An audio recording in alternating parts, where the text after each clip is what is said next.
This week on ANN, Adventist leaders meet with the Minister of Religious Affairs and Endowments of Sudan at the church's headquarters. ADRA provides water tanks and pumps to families impacted by forest fires in Mexico. And conferences all across Australia and New Zealand unite to distribute literature and hope. These stories and more coming up.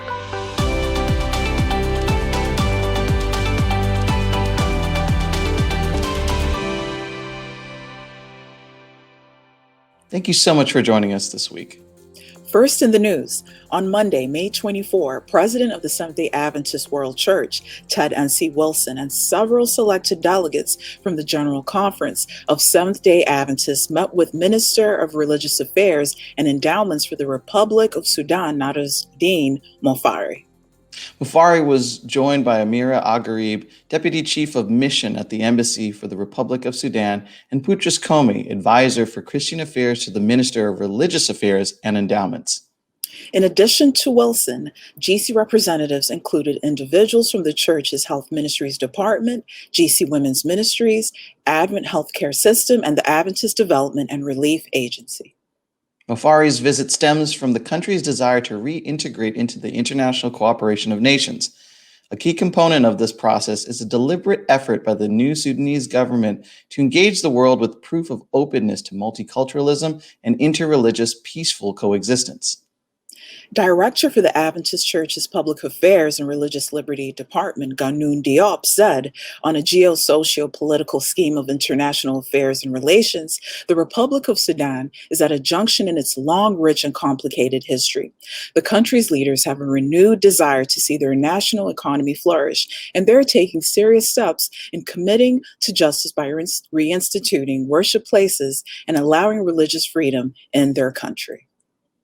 A nation rich in mineral resources, Sudan is also in real need of development in areas such as food security, healthcare, infrastructure, and overall economic stability. To this end, they are in conversations with international political and humanitarian organizations. This includes visiting religious leaders around the world, and it was within this context that Mofarih requested a meeting with Elder Wilson. After Diop offered the ambassador a brief tour of the building and gave him an introduction to the Adventist Church, they met with Wilson, who greeted them in the modest Arabic he remembered from his childhood in Egypt, and welcomed them to the Adventist Church headquarters. In his speech at the beginning of the luncheon, Diop expressed to Mofarih and his associates that some of the key values of the foundation of the Adventist Church are a passion to save lives and a commitment to health and healing. Diop continued by explaining ways in which the Adventist Church has served and continues to serve in solidarity with the world, including healthcare, education, humanitarian assistance, human rights, women's ministries, youth and children's ministries, and more. It was acknowledged that ADRA has been operating in Sudan for 40 years. Wilson said after the meeting, "The gift of the Holy Spirit is so evident in how God's church works all over the world, especially in very challenging places. We expect this to continue to be the case in Sudan and that it will only grow through God's great blessing." GC representatives felt the meeting was a success, noting that the ambassador and his entourage were very interested and engaged throughout the day's activities and expressed appreciation for anything the church could do to help their country, especially in the areas of health and well-being. Wilson added that church leaders have every intention of building on this initial foundation of a productive and mutually beneficial relationship and will work closely with local church leaders as they move forward. The Adventist Development and Relief Agency, or ADRA, in Mexico recently distributed dozens of large water tanks, pumps, and hoses to 165 families who were severely affected by forest fires in the Sierra Madre Oriental Mountains in March. The initiative was part of a project that sought to assist families who lost water service in their homes in the Nuevo Leon and Coahuila states. ADRA Mexico officials and volunteers went house to house, assessing damage and needs in the area while providing water and care packages to emergency responders who are fighting forest fires, burning over 18,000 acres of mountainous terrain. ADRA Mexico Finance Director Ruben Ponce said, there are approximately 2,000 people who live in the affected areas, so we spent weeks assessing and reaching the most vulnerable families and found out that most had their water service interrupted.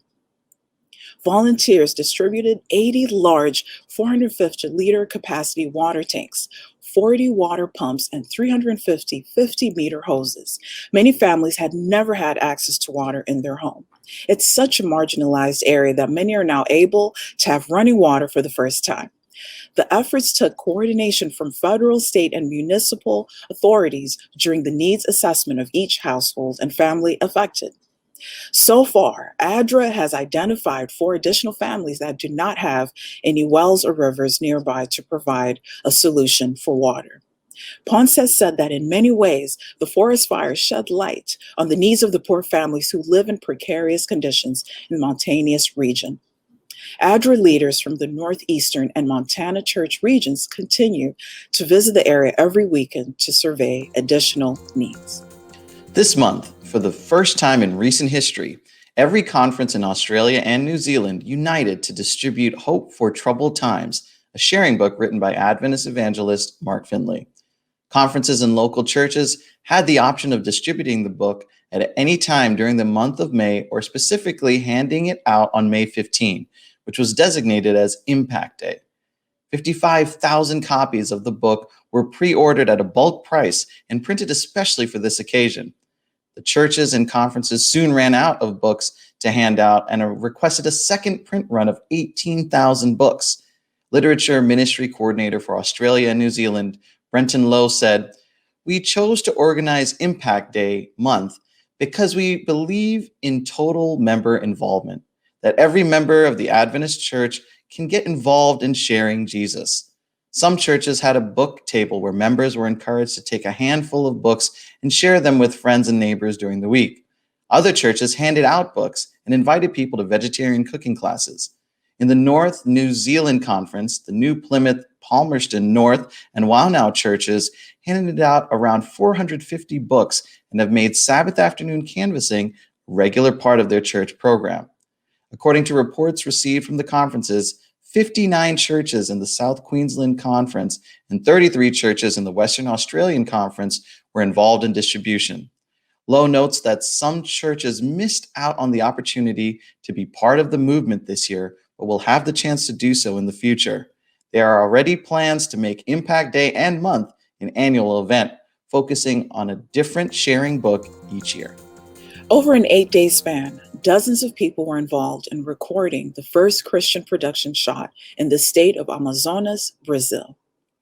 I No Longer Live takes place in the midst of the coronavirus pandemic and portrays the life of a 19-year-old student, Estefany da Silva Maia, her daily life, and her participation in the Pathfinder Club. Estefany was a young student with many dreams. After discovering she had lupus, her life was marked by many changes and the desire to make a difference in the lives of the people with whom she lived. The diagnosis of the incurable disease and a new friendship brought Estefany a change of direction in her life. Living with the complications of the disease, she began to write her reflections and projects in a journal that her father gave her. From that diary, the movie was born. The film, which is available on Feliz 7 Play, the Adventist Church's video platform, was written by Poliana Correa and is directed by filmmaker Rudy Barros, both from RUD Film South America Production Company. The cast was made up of professional actors. During the 8 days of recordings carried out at the end of August 2020, all safety protocols were taken into account with the reduced production equipment inside the set and the use of hand sanitizer and masks. To find out more and how you can watch I No Longer Live, visit Feliz7play.com.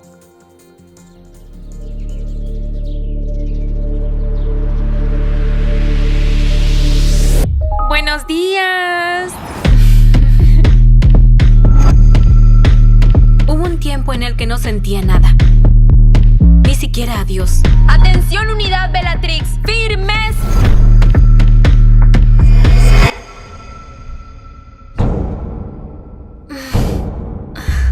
Fue cuando me apareció una enfermedad que, según los médicos, no tiene cura. Tú tienes lupus.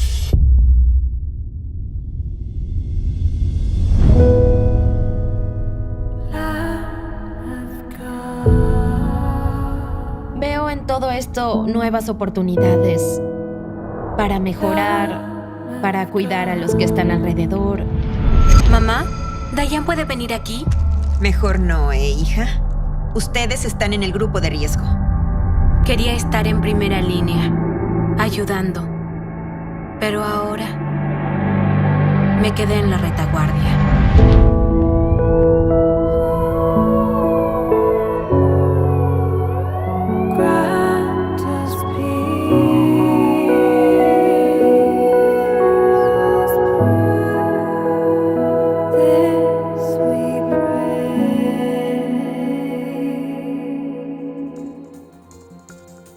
Coming up, Adventist teachers in Brazil receive emotional support. But up next, North Caribbean islands collect supplies for volcano victims. We may look, pray, read, think, worship, sing, and share differently, but we all look forward to the Sabbath. And we all look forward to the future when Jesus will come again. With this message in mind, we arrived at a core component for a new identity system, the creation grid. Regardless of what or where you are designing, you can always find information to help you communicate that we are all Seventh-day Adventists.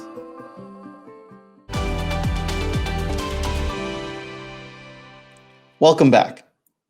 Seventh-day Adventists across 10 islands in the North Caribbean region recently joined forces to provide urgent assistance to the hundreds of people displaced by the eruptions of the La Soufriere volcano in St. Vincent and the Grenadines.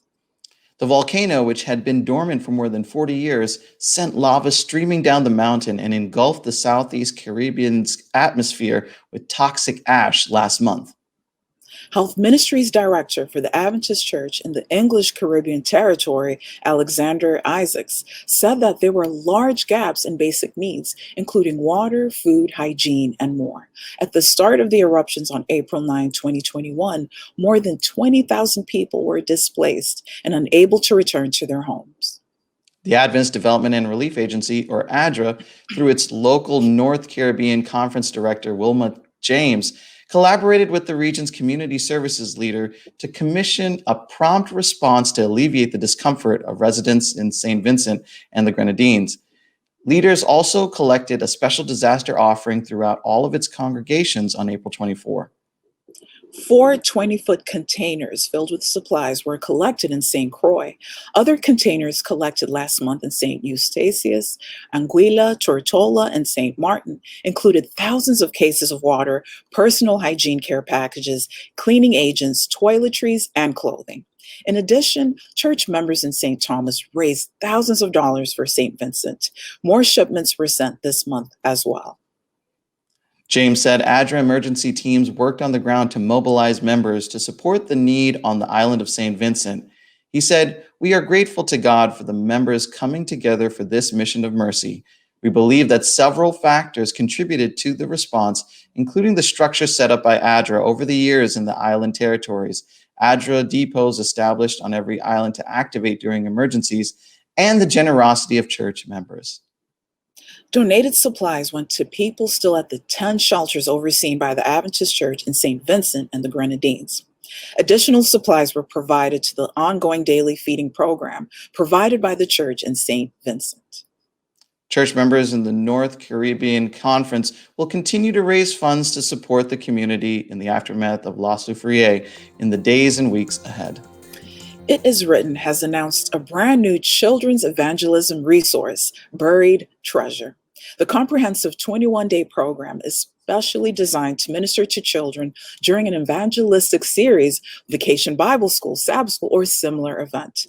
Buried Treasure is produced by My Place with Jesus. It is Written's ministry for children. Based on the My Place with Jesus Bible guides, Buried Treasure features Bible studies, original scripture songs, crafts, games, and lessons. Each resource is designed to teach children the same Bible truths being shared with adults in an evangelistic series. Each program is customizable, runs for 90 minutes, and includes additional resources and suggestions for overtime. Buried Treasure is designed for ages 7 to 12 and includes preschool worksheets for younger children to complete during the main Bible study time. My Place with Jesus director, Melissa Bradshaw, says parents are likely not going to attend if there is nothing offered to their children. Buried Treasure is an opportunity for children to learn the same life-changing principles of the Bible the adults are learning in an interactive, exciting, and lasting way. And we know that churches are always looking for a good Bible-based vacation Bible school program, which Buried Treasure provides. Speaker and director of It Is Written, John Bradshaw, has also given a ringing endorsement saying, young people are evangelists, and it's imperative we give young people effective tools so they can learn and share their faith. Buried Treasure does that. Buried Treasure provides everything needed to conduct a fun, effective, Christ-centered program that will encourage children to make lifelong decisions for Jesus. You can find out more at itiswritten.com. Teachers at Colegio Adventista de Vitória in Espírito Santo, Brazil, are receiving emotional support as part of the Pedagogical Parades, a dedicated room within the school that offers educational guidance and emotional support for the staff. The center includes a living room with ambient lighting and aromatherapy to promote relaxation. A survey by the Project Study in December last year pointed out the emotional exhaustion educators were feeling. The data revealed that 80% were interacting less with peers, 60% said they were tired, and 67% were having difficulty planning for the future. Feeling that its team was part of this reality, the Colegio Adventista de Vitória administration surprised staff with the relaxation lounge. Teachers have already held meetings while helping themselves to tea, popcorn, footrests in water, and even massages. Also at the Colegio Adventista de Vitória, teachers and young people took time to give a very special thank you to nursing staff during the COVID-19 pandemic. The South American division sent this report. As letrinhas tortas, meio desengonçadas e ainda em formação já demonstram toda a firmeza de um agradecimento puro por quem salva vidas. Hoje é o Dia dos Enfermeiros e Dia Internacional da Enfermagem. E por isso uma turminha de 12 alunos resolveu fazer esses cartazes em homenagem a esses profissionais. Nós precisamos agradecer nesse dia especial a essas pessoas que doam as suas vidas, colocam a vida em risco para cuidar das outras pessoas, mesmo sem a conhecerem. Eles então fizeram todos esses cartazes que foram trazidos para esse hospital que fica na Serra. Gabriel, de 6 anos, é um dos alunos e veio agradecer pessoalmente. Antes de começar a aula, a gente faz uma oração, a gente conversa com as crianças para saber o que eles estão passando, se eles precisam de ajuda. Foi nesse momento que o Gabriel contou o que ele estava passando, que a mamãe dele precisava de cura. E foi nesse momento de oração que a gente orou. E eu não poderia deixar de passar essa data em branco sem também homenagear esses profissionais tão importantes. E o Gabriel tinha muitos motivos para agradecer. A mãe dele, a Juliana, ficou 9 dias internada em estado crítico por causa da Covid. Teve comprometimento de 75% dos pulmões, mas conseguiu se recuperar. E muito dessa superação é graças ao cuidado dos enfermeiros. Eles deram amor, entendeu? Porque a gente fica muito frágil. A pessoa não conseguia pegar um copo de água, não conseguia levantar, não conseguia ir ao banheiro. E eles estão ali do nosso lado, me trataram como uma rainha. Eu só tenho a agradecer. Sem eles, eu não sei se eu estaria aqui. Porque é tudo muito difícil, você ficar sem respirar, né? E então, a profissão de enfermagem é muito importante. E essas homenagens, elas significam muito, principalmente neste momento da pandemia, já com mais de 1 ano da doença circulando aqui pelo Espírito Santo. Já são mais de 29 mil profissionais de saúde contaminados pela Covid-19 e 94 já perderam a vida. Quem sabe bem de toda essa dificuldade é a Marineide, que já perdeu colegas de trabalho para o coronavírus. Foi ela uma das enfermeiras que cuidou da Juliana. Eu agradeço por eu estar aqui representando uma classe que tão sofrida, mas ao mesmo tempo tão importante. Eu só tenho que agradecer esse dia lindo e representando a cada um.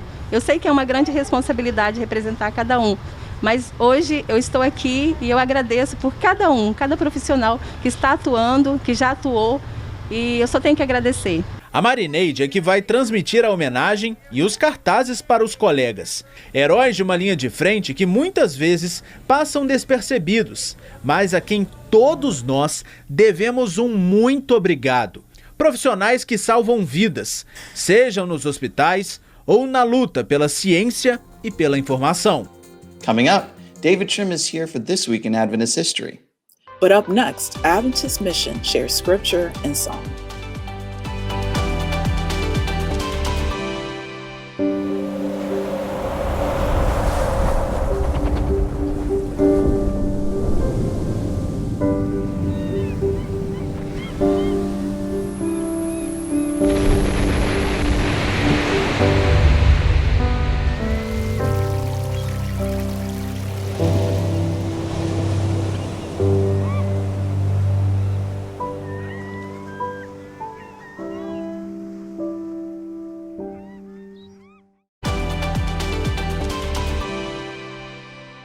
Welcome back. This week, Adventist Mission shares a scripture song from 2 Corinthians verses 9 and 10. The song is from Adventist musical group I Eat from their album Purify. Adventist Mission has more. And he said unto me, my grace is sufficient for thee, for my strength is made perfect in weakness. Most gladly, therefore, will I rather glory in my infirmities, that the power of Christ may rest upon me. And he said, my grace is sufficient for thee, for my strength is made perfect in weakness. My grace is sufficient for thee, for my strength is made perfect in weakness.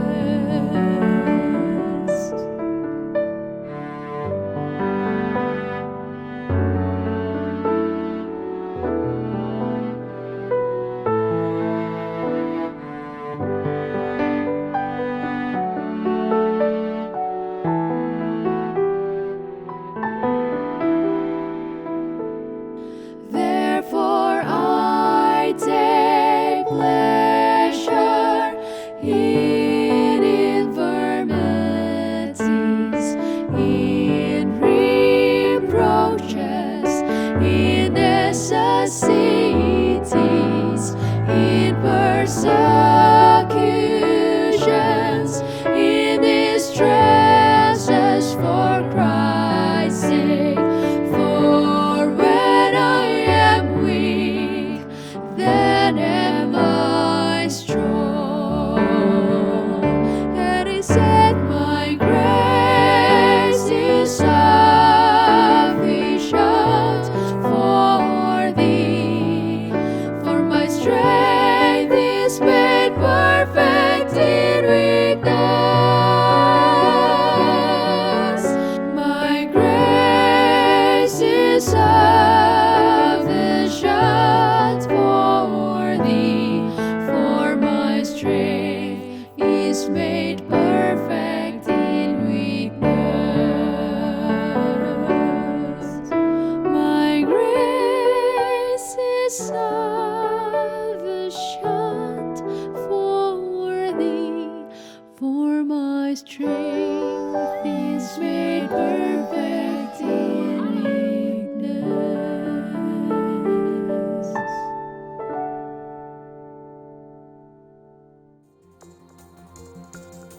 Watch this and other mission stories online by visiting adventistmission.org, then click on videos at the top. And finally, for today's episode, let's turn to David Trim for a look at Adventist history. This week, we tell the story of Laura Hyde, who spent much of her life as a missionary in West Africa. Welcome to This Week in Adventist History. On June 1st, 1896, Louisa Ashford was born in London. In 1919, Laura graduated from the nursing course at Stanborough Park College, today's Newbold College, and married John Hyde, a young pastor. In 1925, Louisa and John accepted a call to serve as missionaries in West Africa. They were to be missionaries there for the next 23 years. Initially, they served in Sierra Leone, but then John was called to be superintendent of the mission in the Gold Coast, today's country of Ghana. And they later went as the first Adventist missionaries to northern Nigeria, a remote area that many missionaries found very challenging to live in, and which, unlike Sierra Leone and Ghana, was an Islamic region, which made mission there even more difficult. There, Louisa and John established a clinic, which later developed into today's Jengri Hospital. You see them here in a photograph taken at Jengri in 1933 with their young son, John Jr., who, as an adult, was to return to Jengri and serve there as a missionary doctor. So committed were the Hydes to the people among whom they lived and for whom they worked, that Louisa and John ignored several opportunities to take a furlough in the late 1930s and the 1940s. You see them here, photographed in 1937, a photo that captures their personal warmth and charm. Only in 1948 did they finally take a well-earned furlough back to Britain. But Louisa and John were not done. They returned to West Africa. They did not finally retire until 1957. John was a dynamic missionary leader in Africa, but Louisa was crucial in what was really a joint ministry. She supported John as an administrator, but did much more. She used her nursing skills everywhere they worked in Africa, and that was a major reason for their success. Because they healed the sick, and because of their personal warmth, local people of many different tribes and ethnicities trusted Louisa and John Hyde. They laid the foundations for today's thriving church in Ghana and Nigeria. That was This Week in Adventist History. Thanks for watching ANN. Join us next week for more news from the headquarters of the Seventh-day Adventist Church. Did you know the Adventist Church has a YouTube channel where you can watch ANN Video, ANN In Depth, and plenty of other amazing videos on prophecy, health, and Bible study? Just go to YouTube and search for the Adventist Church. Click the subscribe button to make sure you're caught up each week. And remember, leave a comment or a prayer request. We have people praying for you 24 hours a day, 7 days a week. Before we say goodbye, here's some good news from the book of Proverbs chapter 4, verses 23 through 25. The passage says, "Above all else, guard your heart, for everything you do flows from it. Keep your mouth free of perversity. Keep corrupt talk far from your lips. Let your eyes look straight ahead. Fix your gaze directly before you." That's our program for this week. And remember, you can always visit Adventist.news for daily news and videos. Until next time, God bless. Take care.